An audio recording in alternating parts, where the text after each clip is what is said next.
casual ride with my dog. I wanted to make this video just to answer some questions. Quite a few people have been asking me why I came out to Taiwan in the first place, you know, like how does someone go from living in Canada or America to selling everything, packing up, moving to Asia? In general, well, in my case,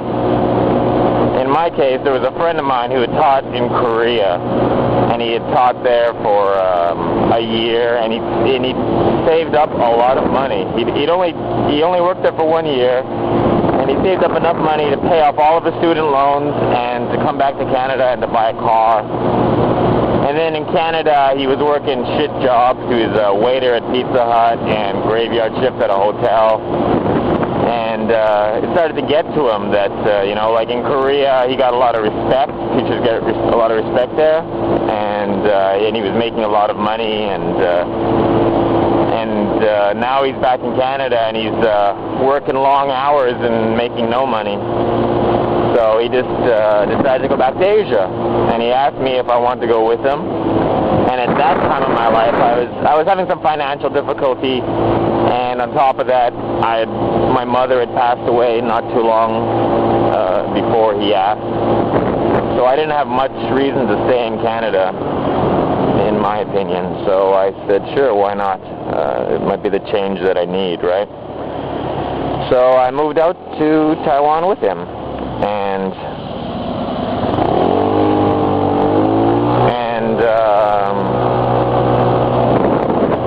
I sold everything. I sold my motorcycle. I had a cruiser, a Japanese Harley, if you will, the Yamaha Virago. And so yeah, I sold my motorcycle and rented out my room. I owned a condo, which I ended up losing because the person I left in charge of my condo ended up, instead of putting the money, there was 3 people living in my condo, 3 or 4 actually, and the guy that I put in charge, all he had to do was collect rent from the other people renting, and he could live there for free. Because the mortgage payments were really small, because I put half the price of the condo as a down payment, so it was already half paid for. So the monthly mortgage payments were really low. All he had to do was put the rent in the bank, and instead of putting the rent from the other tenants, he was living rent free. And instead of putting the other tenants' rent in the bank, he put it in his pocket. And I ended up losing my condo. And I had a car too that I left in Canada. I didn't sell it. I just, because you know, it needs to be safety and all that, so I just left it there. And I heard that they were driving it. My roommates were driving it, even though it wasn't insured.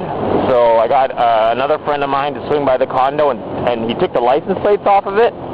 He like stole my license plates for me, because I didn't think they'd be stupid enough to drive a car with no plates on it. But I underestimated their stupidity, because they did. And the police pulled them over, and there's a car with no plates, and it's not their car.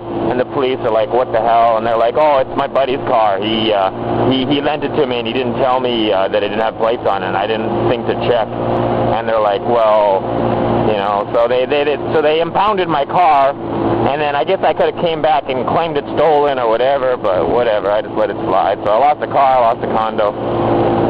But it didn't really matter at the time, because I just wanted to make Asia work. So I kind of like just said, fuck it, fuck Canada.